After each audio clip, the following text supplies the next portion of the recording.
Bonjour, c'est Nicolas de immobiliercompagnie.com et dans cette vidéo, on va répondre à la question pourquoi travailler avec un agent immobilier? Est-ce que je peux m'en passer? Est-ce que je peux, moi, faire le travail de l'agent immobilier et du coup ne pas payer sa commission? Avant d'attaquer la vidéo, premièrement, je dois remercier Rémi parce que sans lui, cette vidéo elle n'existerait pas. Il m'a tout simplement posé la question. Deuxièmement, je veux te préciser, c'est quand même assez important. Bien, j'ai une agence immobilière, elle s'appelle Lotier Immobilier, tu tapes lotierimmobilier.com et tu pourras la découvrir. Du coup, je veux que d'abord tu le prennes en considération et deuxièmement, je vais rester le plus neutre possible. Et troisièmement, ce n'est pas un instant pub, je te rassure, mais je suis obligé de te le dire aussi. Dans mon programme 1 million, il y a un programme qui s'appelle ImmoRequin et je t'apprends à ne pas travailler avec les agents immobiliers. Donc cette vidéo, je vais la faire la plus neutre possible et mon but, c'est pas de t'orienter d'un côté ou de l'autre, mais c'est de te montrer en fait ce que tu dois regarder, comprendre et intégrer avant ou si tu travailles déjà avec une agence immobilière. Sans plus de transition, on attaque.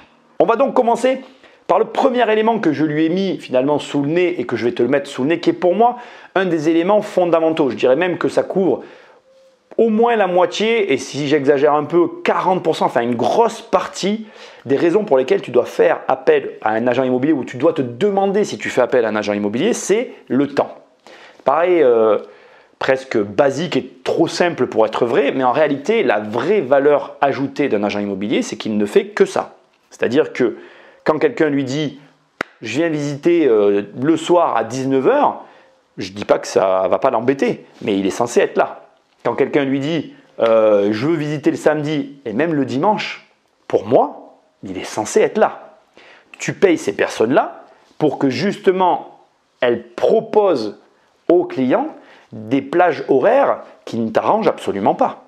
Si cette partie du contrat, elle n'est pas remplie avec l'agent immobilier, bon, je reconnais qu'elle est difficilement vérifiable, mais si ça ne remplit pas cette partie-là du contrat qui est la plus importante, pour moi, l'agent immobilier n'a pas de valeur ajoutée. Alors attention à tous les agents immobiliers qui m'écoutent et qui vont dire « Attends, mais il est fou, lui, il me dit de travailler le dimanche. » Ben, je suis désolé, mais moi, ça m'est déjà arrivé de faire des visites le dimanche, ça m'est déjà arrivé de répondre au téléphone le samedi ou même le dimanche à des clients. Ça déplaît fortement à toutes les personnes qui m'entourent, mais je parle de ma vie privée là, mais je considère que mon travail, c'est de proposer finalement aux clients l'accès aux biens immobiliers dans les horaires qui l'arrangent. Je suis payé pour ça.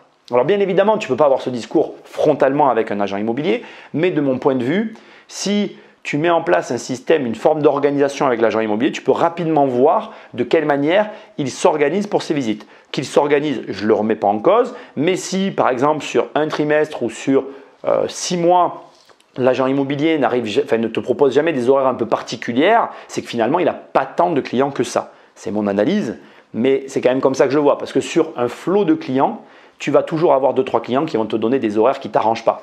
Pour te donner un exemple, il n'y a pas longtemps, on m'a proposé un rendez-vous à 18 h à plus de 1 heure de route de chez moi. Donc le rendez-vous durant 1 heure, je sais que je ne vais pas partir avant 19 h 30. Je vais arriver à 21 h 30, 22 h chez moi.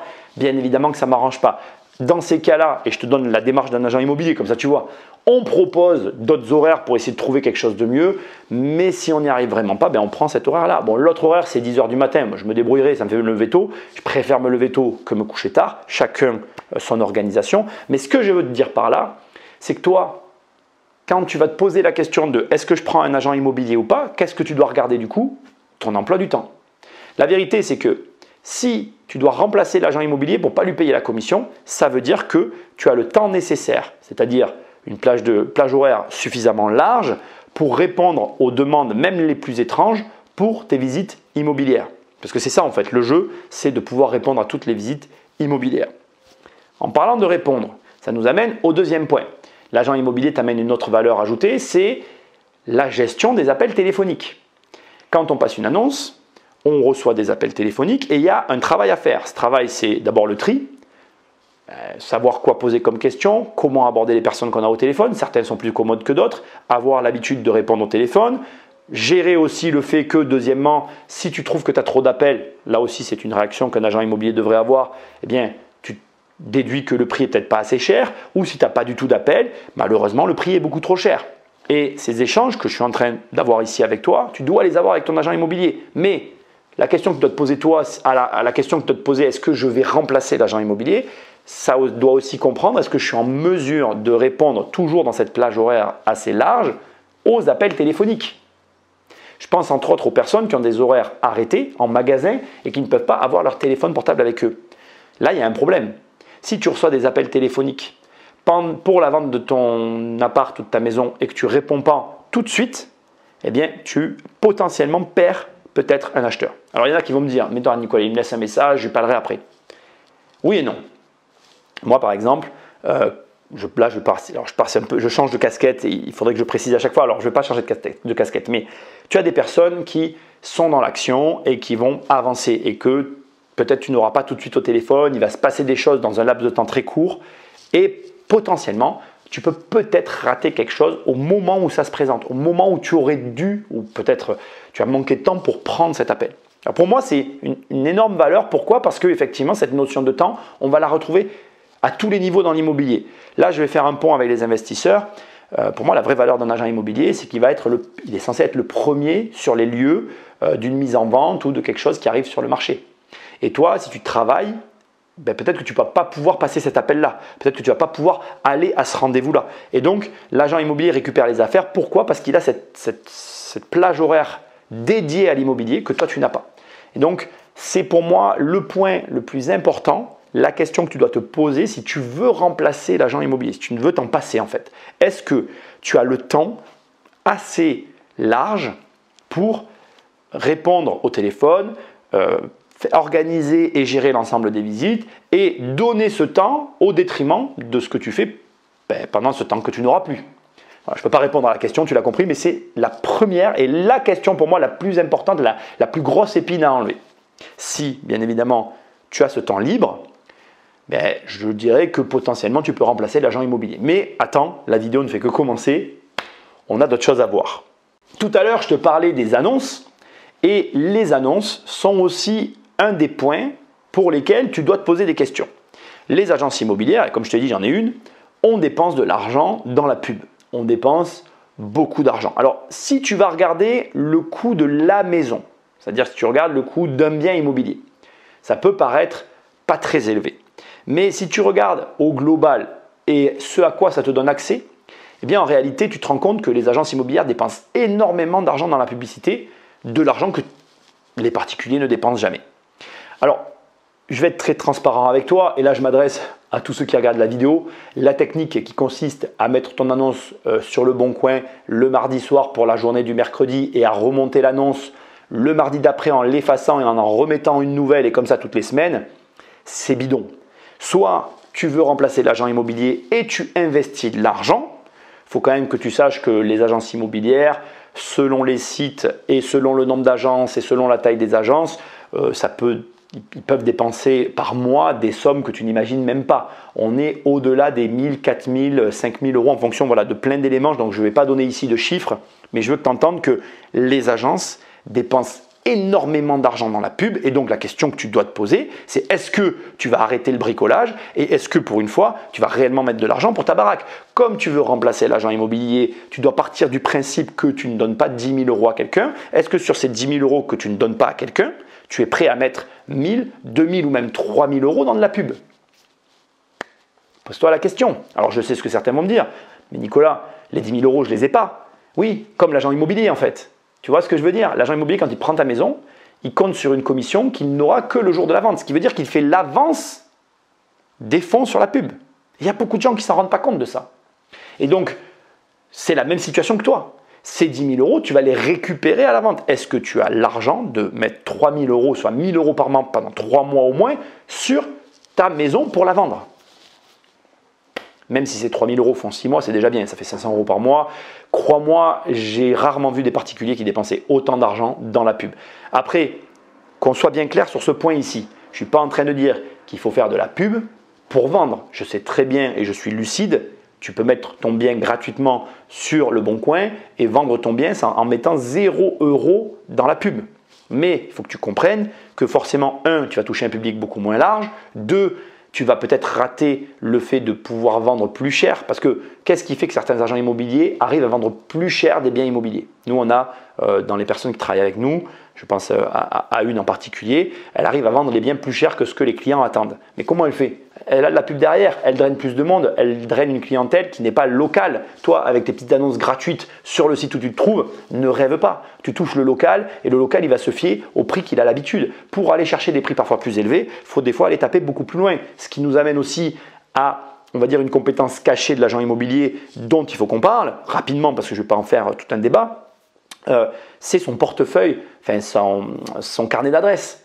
L'agent immobilier, au fil de son activité, surtout s'il exerce depuis des années, a développé un carnet d'adresses. Et ça, tu ne peux pas lui enlever par la pub, par les numéros. Et s'il est bon et qu'il entretient ce carnet d'adresses, il peut t'amener des personnes auxquelles tu n'auras jamais accès. Donc, la question que tu peux poser à un agent immobilier pour l'évaluer, parce que cette vidéo-là, elle va aussi te servir à évaluer les agents immobiliers, c'est la suivante. Ça fait combien de temps que vous êtes dans l'immobilier? Un agent immobilier, en moyenne, les mauvais ne dépassent pas les 3 années. Il reste entre 1 et 3 ans. Alors, ce n'est pas qu'ils sont mauvais en fait. Je veux quand même reprendre ma phrase parce que je ne voudrais pas qu'ils le prennent mal et c'est vrai que c'est un métier difficile. C'est juste qu'en fait, ils n'ont pas la patience d'attendre de construire leur réseau. Et puis aussi, il faut l'avouer quand même, il y a des personnes qui ne sont pas faites pour ça. L'immobilier, c'est un métier difficile. Il faut prospecter, il faut parler avec les gens, il faut connecter ses neurones et son carnet d'adresses avec ce qu'on voit. C'est-à-dire qu'il y a des personnes qui n'ont pas ce truc de se dire « Ah tiens, j'ai visité ce machin, je connais une personne qui m'a dit ça la dernière fois en soirée, ben, je vais l'appeler quand même au cas où ça pourrait l'intéresser. » Ça, c'est un truc, je ne dis pas que tu l'as ou tu l'as pas parce que moi, j'aime pas trop, je ne crois pas à la douance. Mais je pense que voilà, c'est quelque chose qui peut s'apprendre, mais il y en a qui le font mieux que d'autres. Voilà, on va dire ça comme ça. Et puis il y en a qui travaillent plus que d'autres, c'est pour ça qu'ils le font mieux que d'autres. Bref, tu m'as compris. L'idée ici, c'est de comprendre que le carnet d'adresse d'un agent immobilier, il se développe au fil des années. Et si l'agent te dit, ça fait 5 ans que je fais ce métier, 8 ans, 10 ans, 15 ans, 20 ans, voilà, tu es sur quelqu'un qui va t'envoyer du lourd et qui va pouvoir te donner accès à des affaires différentes de l'agent immobilier qui est là depuis 1 an.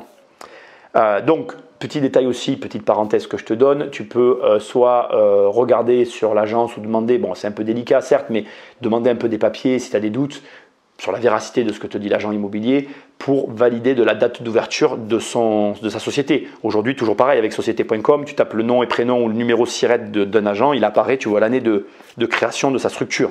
Je dis ça, je dis rien, c'est pour t'aider. Donc, tu l'auras compris, pub, réseau, ça ce sont des choses qu'un bon agent va avoir et que certains autres agents travaillent moins.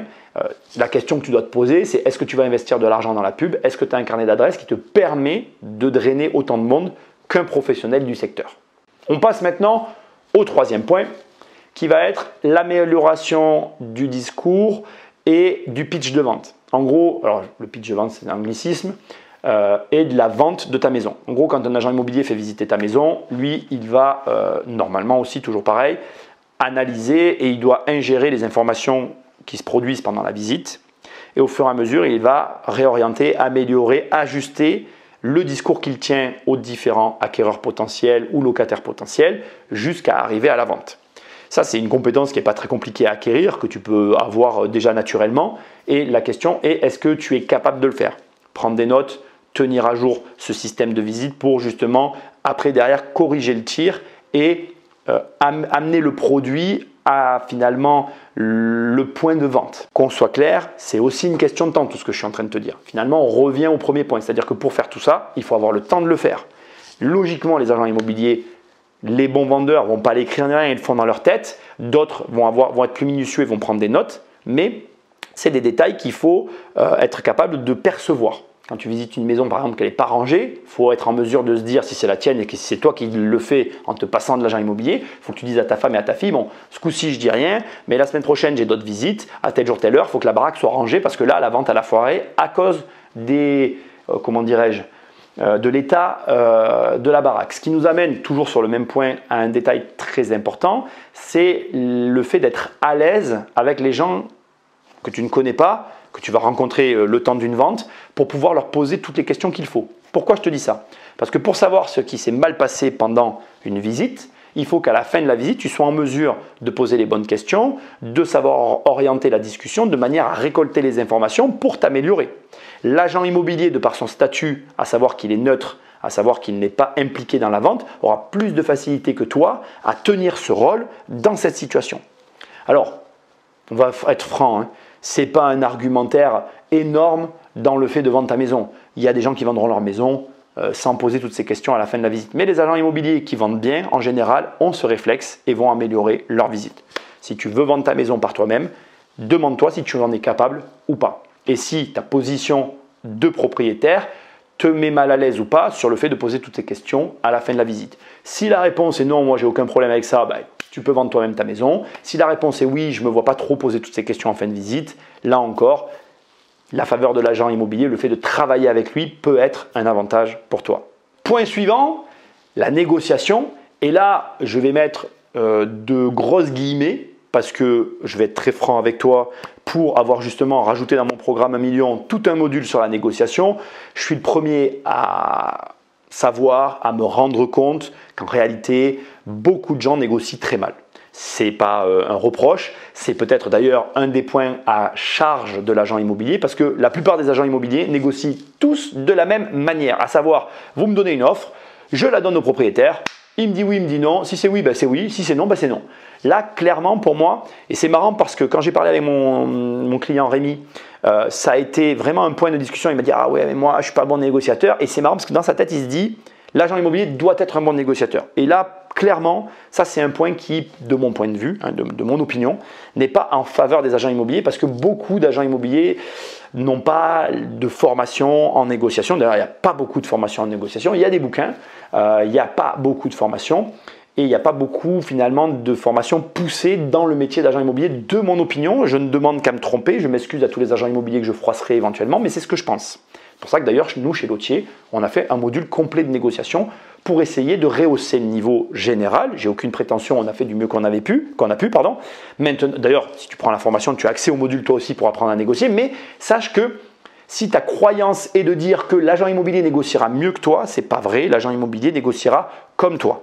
Maintenant, la question, c'est de se dire, comme l'agent immobilier, malgré tout, a plus l'habitude de présenter des offres que toi, il a peut-être juste quelques points en plus que toi sur la négo ou quelques expériences de plus que toi qui lui permettront de mieux faire passer l'offre que toi, mais ne va pas croire qu'il y a un écart énorme. C'est ce que j'essaye de te dire.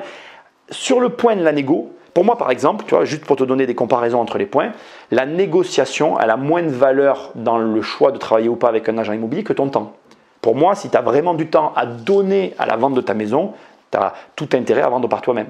Mais si tu n'as pas du tout ce temps et la capacité de le fournir, il vaut mieux prendre un agent immobilier. Alors qu'à l'inverse, que tu saches ou pas négocier, pour moi, ce n'est pas du tout un argument. Tu peux vendre ta maison si tu ne sais pas négocier. Parce que de toute façon, tu négocieras pas mieux que finalement l'agent immobilier, j'en suis quasiment certain. Et que deuxièmement, tu as de grandes chances de tomber sur des acquéreurs qui sont encore plus mal à l'aise que toi en te faisant une offre. Donc du coup, tu n'es pas mieux ou moins bien loti qu'avec l'agent immobilier. Si je peux juste te donner un conseil en matière de négociation, si tu veux vendre ta maison par toi-même, tu dis aux personnes qui veulent te faire une offre, tu dis « Ok, vous voulez me faire une offre, très bien, je ne la veux pas par téléphone, vous venez me la dire en face. » Parler face à face d'argent à la personne qui est en charge de prendre les décisions, ça met beaucoup de personnes mal à l'aise.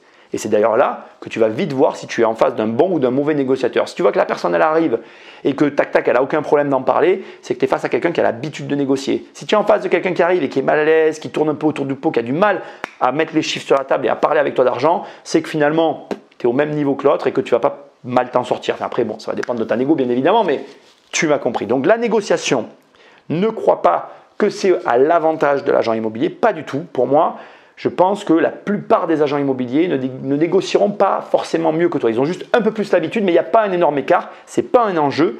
Tu peux négocier ta baraque et la vendre comme un agent immobilier. Ce qui nous amène à l'avant-dernier point avant la conclusion de cette vidéo, c'est finalement tout ce qui va encadrer la vente. Et de la même manière que la négociation, ça n'est pas insurmontable, mais l'agent immobilier a plus d'outils par rapport à la maison, par rapport, je pense, au maître laser, mais bon, c'est pas insurmontable, tu vois. Il va avoir accès peut-être à des artisans, il va avoir accès à plus de choses qui concernent le monde de l'habitation que toi, mais c'est logique et légitime, c'est son métier, encore heureux qu'il a ça.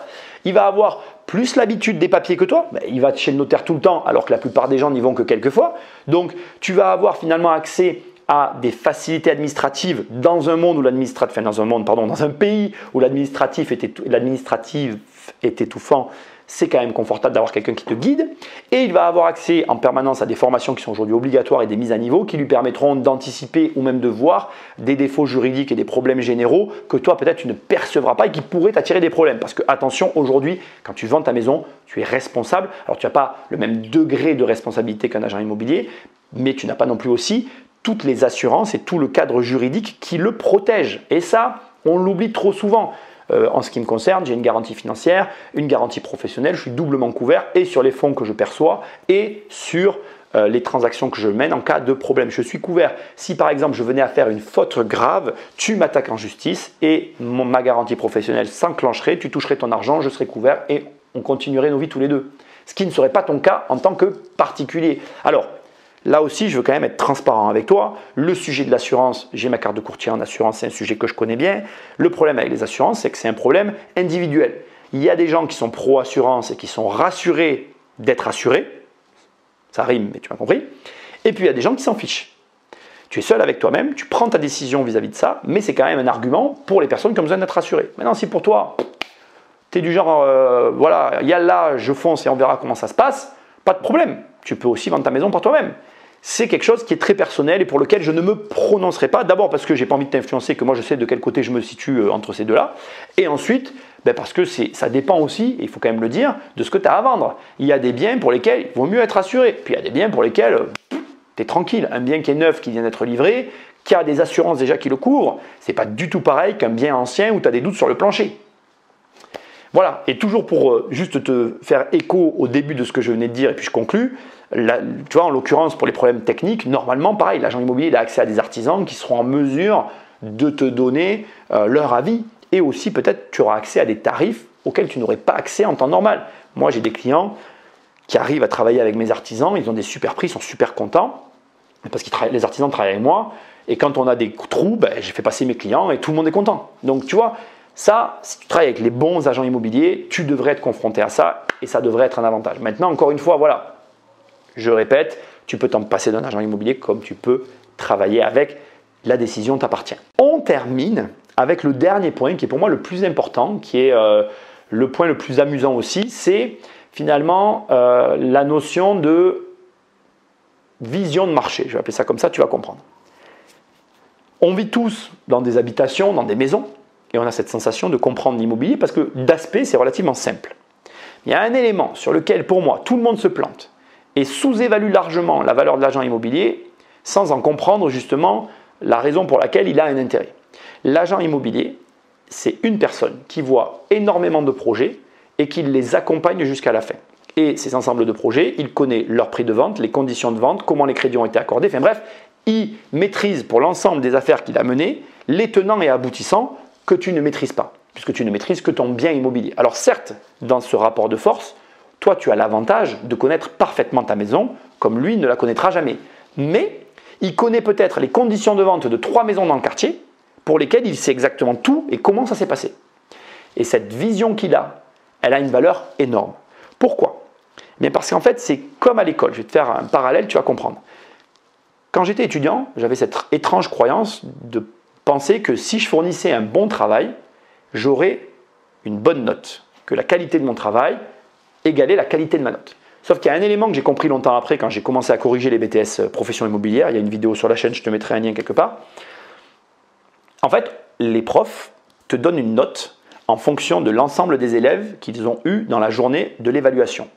Ce qui veut dire que l'être humain d'abord fonctionne par comparaison, ça c'est un biais cognitif, c'est comme ça, on ne peut rien y faire, mais surtout, la note, la qualité de ton travail, elle a la valeur en rapport à la qualité que les autres ont fournie. Ce qui veut dire que si tu es bon sur un travail et que tout autour de toi, dans la journée, les autres élèves fournissent un travail médiocre, tu vas avoir la meilleure note. Mais si le lendemain, sur la suite de l'examen, là tu es bon toujours, mais tu es au milieu d'élèves excellents, c'est toi qui auras la plus mauvaise des notes par rapport à l'excellence des autres élèves. Donc ça veut dire que tu n'es pas que noté par rapport à ton travail, tu es aussi noté par rapport à tout ce qui t'entoure. C'est pareil pour les maisons. Les maisons ont une valeur X, mais qui est aussi corrélée au quartier et à ce qui se passe autour. Et ça, ne t'en déplaise, tu n'y comprends rien. Et rien du tout. Parce que, maintenant, ça nous amène sur le dernier point, celui qui m'intéresse, mais alors le plus, c'est l'illusion du savoir. Tu as, et surtout en immobilier, l'illusion du savoir. Je ne dénombre plus les personnes qui me disent « Ah oui, mais la maison là-bas, elle s'est vendue ce prix-là. » Et le mec, ou la nana, elle a en tête le prix qu'elle a vu sur l'annonce. Mais je vais te dire un truc que tout le monde sait dans l'immobilier, les prix que tu vois sur les annonces, c'est jamais les prix que ça se vend.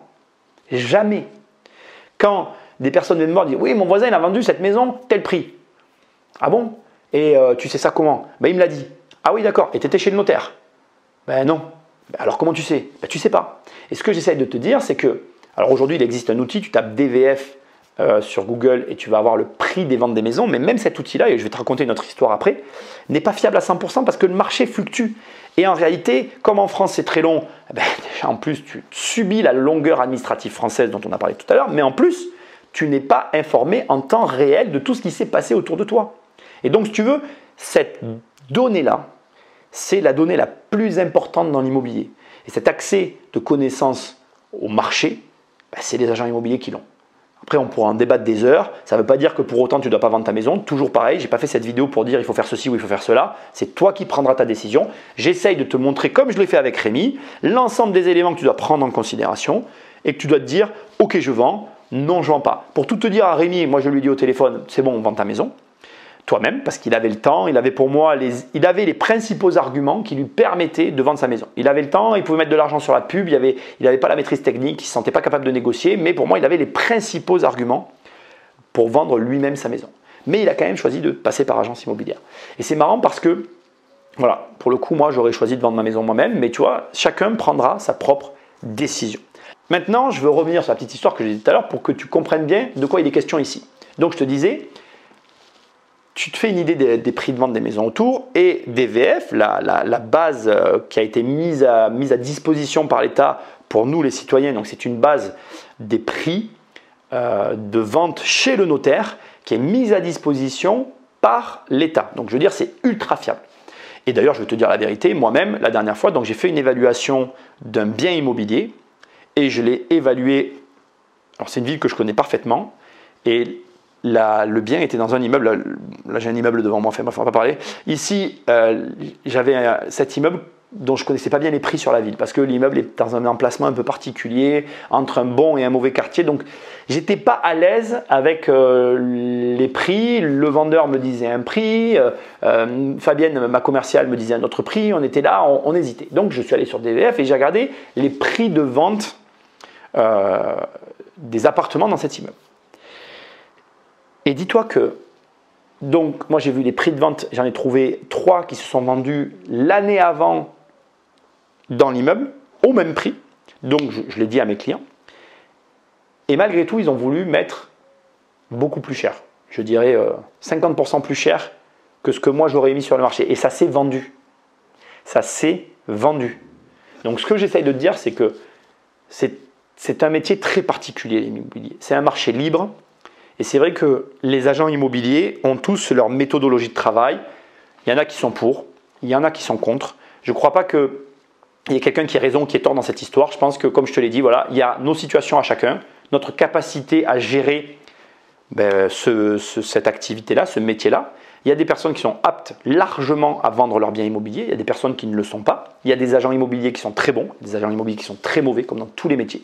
Ce que je peux te dire, c'est que nous, on a des mandataires qui vendent des biens immobiliers beaucoup plus cher que ce que leurs clients leur demandent au départ. On a des mandataires qui vendent au prix. On a des mandataires qui ont du mal à vendre.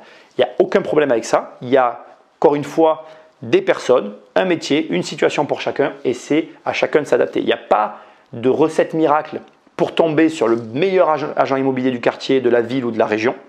Tout ce que je peux te dire, en tout cas en ce qui me concerne, c'est que bien que j'ai fait un programme qui t'apprenne à travailler sans eux, bien que j'ai une agence immobilière et bien que j'ai eu des avis très différents et variés tout au long de ma carrière sur les agents immobiliers, je veux que tu entendes que j'ai quand même très souvent et voire tout le temps travaillé avec des agents immobiliers et que j'en suis quand même relativement content. Je te donne cette information juste pour que tu te forges ton opinion. Ça ne veut pas dire que tu dois les aimer, ça ne veut pas dire que tu dois travailler avec eux, ça ne veut pas dire que tu ne dois pas travailler avec eux, tu te débrouilles. Ça veut juste dire que voilà, ce métier, il a des caractéristiques, que ce n'est pas aussi facile que de dire ils servent à rien, ils servent à quelque chose. Je pense que dans cette vidéo, j'ai balayé tous les éléments qui font qu'un agent immobilier est bon ou il ne l'est pas. Après, c'est à toi, bien de travailler avec eux, d'éprouver la chose et de tirer tes propres conclusions et enseignements de ce boulot-là. Tu l'auras compris, j'ai une agence qui s'appelle Lotier Immobilier. Si tu veux travailler dans l'immobilier, tu vas sur lotierimmobilier.com et tu peux postuler, ou alors tu peux nous confier tes biens en gestion, ou alors tu peux nous mettre tes biens à la vente. Merci d'avoir suivi cette vidéo jusqu'à la fin. Like, partage, abonne-toi et moi je te dis à très bientôt pour une prochaine vidéo. Salut!